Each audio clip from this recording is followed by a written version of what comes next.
Thank you, Chairman Graham and Chairman Goss, Senator Shelby and Congresswoman Pelosi, and thank you, Congresswoman Pelosi, for acknowledging the loss of our analyst, Linda Franklin, on Monday as a result of at the hands of the sniper. I want to thank you for the opportunity to appear before you this morning and to discuss the events of September 11th, 2001, and most particularly to discuss the FBI's counterterrorism efforts since that tragic day. I must start before addressing these matters, though, by taking a moment to honor the victims who died at the hands of al-Qaeda terrorists on that day. We cannot begin to imagine how difficult this past year has been for those families. And there can be no doubt that the pain, the anger, and the grief is as fresh today as it was on that Tuesday morning last year. As we all know, families lost mothers, fathers, daughters, and sons. And the public safety community lost courageous firefighters and law enforcement officers. All of them, innocent people going about their daily lives. And we in the FBI extend our deepest sympathy to the surviving family members and the victims of those attacks, and assure them that the FBI is determined to honor the memory of their loved ones by never wavering in our fight to address terrorism. I would also spend a moment, if I could, at the outset, recognizing the men and women of the FBI, particularly those serving as analysts and agents in the counterterrorism program. These are dedicated, hardworking, and most often underappreciated public servants who were devastated by the events of September 11th. These men and women have struggled day in and day out to do their jobs despite often inadequate resources and enormous workloads. And I, over the past year, have been honored to work alongside them, all the men and the women of the FBI. And I do believe it is important to remind this committee and the American people that the mission of the FBI's counterterrorism program to identify, prevent, deter, and respond to acts of terrorism is broad and multifaceted. While the events of 9/11 have brought into focus the threat posed by Osama bin Laden and the al-Qaeda network, we must recognize, as George Tenet has pointed out, that the threats we face are not limited to one individual, one group, or one country. Our counterterrorism efforts must address the threats posed by a multitude of international and domestic terrorists. Our recent history reflects growing threats from a variety of such groups and individuals. Religious extremists, including al-Qaeda, committed the bombings of the World Trade Center in 1993, Khobar Towers in Saudi Arabia in 1996, the embassies in Kenya and Tanzania in 1998, and the bombing of the USS Cole in Yemen in October 2000. More structured terrorist organizations were responsible for numerous other terrorist attacks. Hezbollah, for example, killed more Americans prior to September 11th than any other terrorist group, including al-Qaeda. Their 1983 truck bombings of the U.S. Embassy and Marine Corps barracks in Lebanon, the 1984 bombing of the U.S. Embassy Annex in Beirut, the 1985 hijacking of TWA Flight 847. And we cannot forget right-wing terrorist groups espousing principles of racial supremacy and anti-government rhetoric, who have also in the past become a serious menace, as was so tragically evidenced by the April 1995 bombing of the Mueller Federal Building in Oklahoma City. Thank you. I should point out at the same time, as George has, that the FBI and our partners, the CIA and others, have prevented significant terrorist attacks. The 1993 plot to bomb New York landmarks, the 1995 plans to bomb United States commercial aircraft transiting the Far East, the 1997 plot to place 4 pipe bombs on New York City subway cars, which was narrowly averted by the New York Joint Terrorism Task Force, 1997 prevention of the possible detonation of 10 letter bombs at Leavenworth Federal Prison and 2 offices of the Al Hayat newspaper, and finally the 1999 investigation in coordination with the U.S. Customs Service, which resulted in the conviction of Ahmed Rassam for a plot to bomb the Los Angeles International Airport at the turn of the millennium. I want to talk for a moment about what the FBI has done subsequent to September 11th. After the September 11th attacks, the FBI, the law enforcement community, and the U.S. and foreign intelligence communities joined forces to find out everything we could about the hijackers and how they succeeded.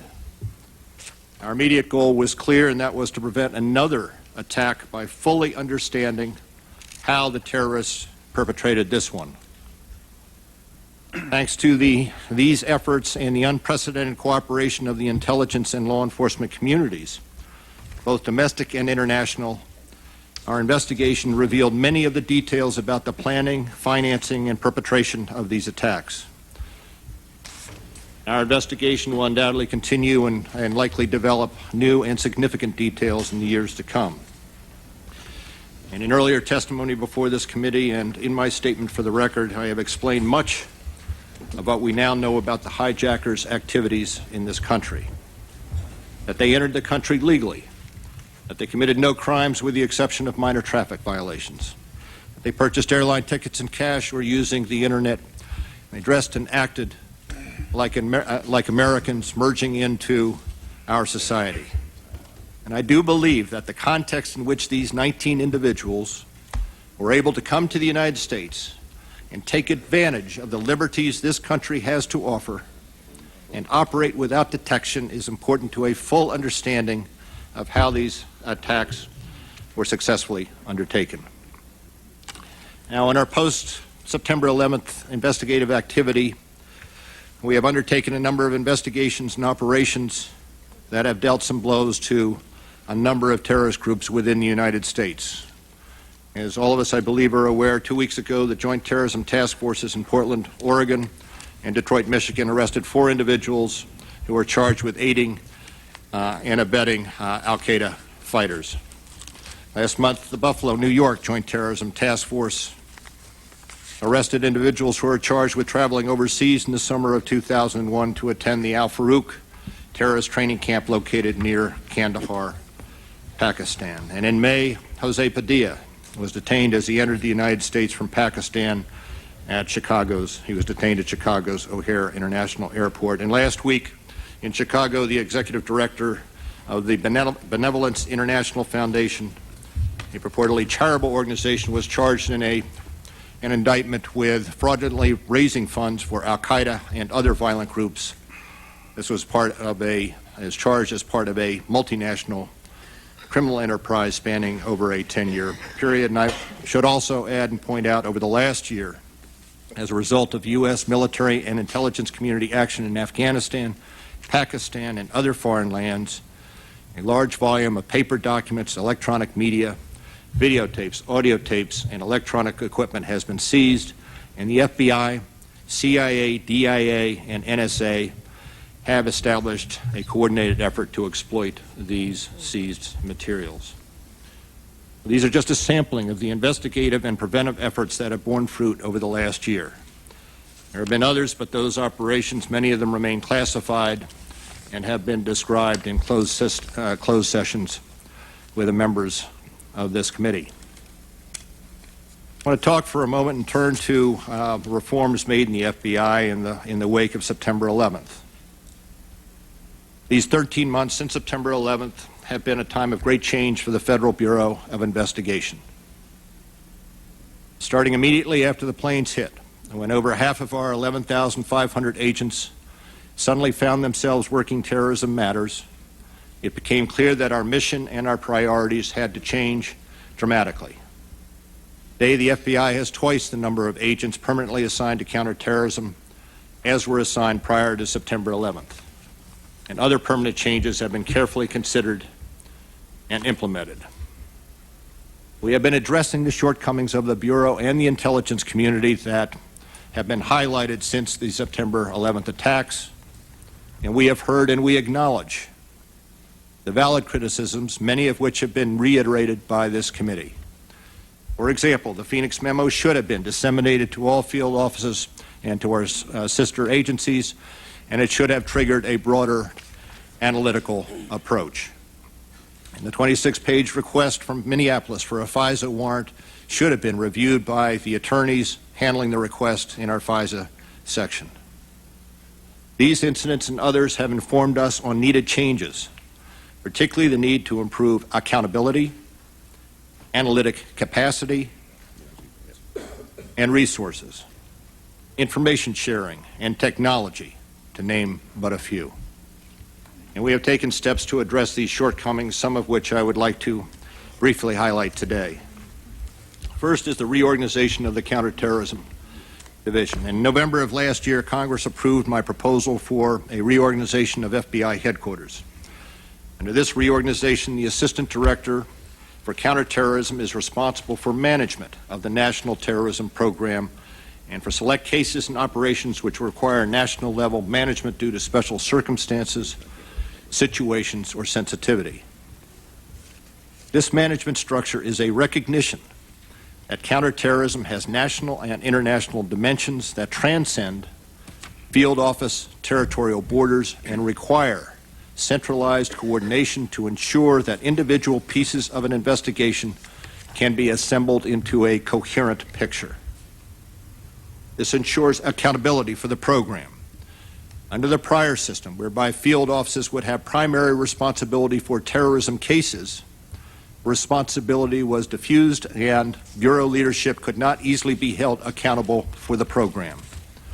For this reorganization, the Assistant Director for Counterterrorism is accountable for taking all steps necessary to maximize our counterterrorism capacity, and by saying that, I don't mean at all to relieve myself of the accountability ultimately for that program, because I am the one ultimately responsible for its success or its failure. One of the ways in which headquarters supports the field now in maximizing the counterterrorism capabilities is through the newly created flying squads. These squads augment local field investigative capabilities with specialized personnel and support, and they support FBI rapid deployment teams, thereby providing a surge capacity for quickly responding to fast-breaking situations in locations where there is no FBI presence. Now, this committee is familiar with the FBI's analytical shortcomings, as demonstrated by the limited dissemination and analysis afforded the Phoenix Memo. Over the last year, we have undertaken the following measures to enhance our analytical capability. First, we've created the Office of Intelligence, which is the component of the FBI that will oversee development of the analyst position and career track, and will ensure that intelligence is shared as appropriate within the FBI and the rest of the United States government. I'm grateful to Director Tenet for his willingness to detail experienced CIA managers from his Directorate of Intelligence to the FBI to set up and manage that office. We have significantly increased the resources allocated to analysis. With regard to intelligence operations specialists who provide direct support to investigations, we are proposing a total staffing level of 205, with 89 currently on board and 44 in various stages of background investigation. With regard to the intelligence research specialists who provide strategic analysis, we are proposing a total staffing level of 155, with 70 currently on board and 73 in the background investigation process. We have requested an additional 28 intelligence operations specialists and 114 IRS's intelligence research specialists in our 2003 budget. And of course, I'm concerned that until the 2003 budget is approved, the FBI will be held to its current spending levels, which could have an impact on the development of our analytical program. We have created a College of Analytical Studies to provide training for all FBI analytical support personnel. This college is intended to become a featured component of training at the FBI Academy, along with new agents training and the FBI National Academy. And through the efforts of our expanded Terrorist Financial Review Group and the interagency teams conducting document exploitation. We have augmented FBI capabilities to perform financial and communications analyses of terrorist groups and networks. Much has been made of the reportedly hostile relationship and turf battles between the FBI and the CIA.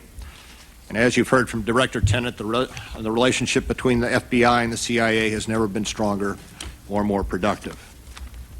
Well, we have to concede that there were in the past isolated failings in the information flow between the two agencies prior to September 11th. We must not overlook the fact that a successful systemic effort has been underway for years to develop and build upon our agency's relationship. Starting with Dale Watson's detail to the CIA's Counterterrorism Center in 1996, we have had a regular exchange of employees. And at this time, we have a number of FBI employees assigned to the CIA's Counterterrorism Center, and the CIA has 8 managers and dozens of analysts assigned to the FBI's Counterterrorism Division. Each of these employees has unfettered access to the computer databases and communication systems of the other agency. Every morning, a CIA official detailed to the FBI joins other FBI executives in my office for briefings that occur twice a day. This committee has also presented, I believe, select testimony that is critical of the FBI's historical unwillingness and technological inability to share information with not only the CIA, but with other federal agencies and with our state and local law enforcement colleagues. Since September 11th, we have instituted several changes which have resulted in significant improvements in communication and coordination of many aspects of information sharing. I'd like to summarize briefly some of those initiatives adopted since September 11th. We've established joint terrorism task forces in each of our 56 field offices. Prior to September 11th, only 35 offices had those task forces, and this partnering of FBI personnel with investigators from various local, state, and federal agencies on these task forces encourages the timely sharing of intelligence that is absolutely critical to our counterterrorism mission. We established a new joint terrorism task force at FBI headquarters to complement task forces established in each of the FBI's 56 field offices and to improve collaboration and information sharing with other agencies. We currently have representation of 26 federal agencies and 2 state and local law enforcement officials who on this task force report to the FBI's command center. We have undertaken the Joint Terrorism Task Force Information Sharing Initiative involving the St. Louis, San Diego, Seattle, Portland, Norfolk, and Baltimore field offices. This pilot project, which was first initiated in the St. Louis office, will integrate extremely flexible search tools that will permit investigators and analysts to perform searches on the full text of investigative files, not just indices. Fourth, we created the Office of Law Enforcement Coordination to enhance the ability of the FBI to forge cooperative and substantive relationships with all of our state and local law enforcement counterparts. This office is run by a former police chief. And we've established the FBI Intelligence Bulletin, which is disseminated weekly to over 17,000 law enforcement agencies and to 60 federal agencies. As a result of these initiatives, and despite some of the testimony that this committee has heard, we have received numerous letters of support and gratitude from state and local officials, and most particularly from the International Association of Chiefs of Police. I would like to submit some of those letters to the committee and ask that they be included as part of the official record of this inquiry. Without objection, so ordered. We are also addressing the shortcomings of the Bureau's information technology. Over the years, we have failed to develop a sufficient capacity to collect, store, search, retrieve, analyze, and share information. Prior testimony before this committee has described the problems the FBI is experiencing because of outdated technology. Thanks to the support of Congress, the FBI has embarked on a comprehensive overhaul and revitalization of our information technology infrastructure. That process is well underway, but I want to caution you that these problems will not be fixed overnight. Our technological problems are complex, and they will be remedied only through careful and methodical planning and implementation. We have made progress in the past year, and we have laid the groundwork for significant progress in the months and the years to come. My prepared testimony sets forth additional details of the development and deployment of what we call the Trilogy program, our revitalization of our technological infrastructure. It will create an automated system that will allow the FBI to share top secret and sensitive compartmented information internally and throughout the intelligence community. In the wake of last year's terrorist attacks, the Congress has provided the additional funding we need to enable us to accelerate the implementation of some of these critical initiatives. In conclusion, Mr. Chairman, we say that in the aftermath of September 11th, the FBI quickly recognized that the organization needed to change in order to address the terrorist threat facing this nation. As I've indicated, the FBI has faced many challenges over the past 13 months, and I have believed we have made significant progress in addressing these challenges. But there is still a great deal of work to be done. I am, however, proud of the flexibility and the willingness of the FBI workforce to do whatever it takes to change whatever needs changing to prevent another terrorist attack. I must say that despite our accomplishments and some of the successes we've had in reorganizing the FBI over the last year and in addressing our shortcomings, the transformation must continue. We must develop a workforce that possesses specialized skills and backgrounds, that is equipped with the proper investigative, technical, and analytical tools, and possesses the managerial and administrative competencies necessary to deal with a complex and volatile environment. We are in the process of doing an internal re-engineering to review and examine virtually every aspect of FBI operations, administration, policy, and procedure.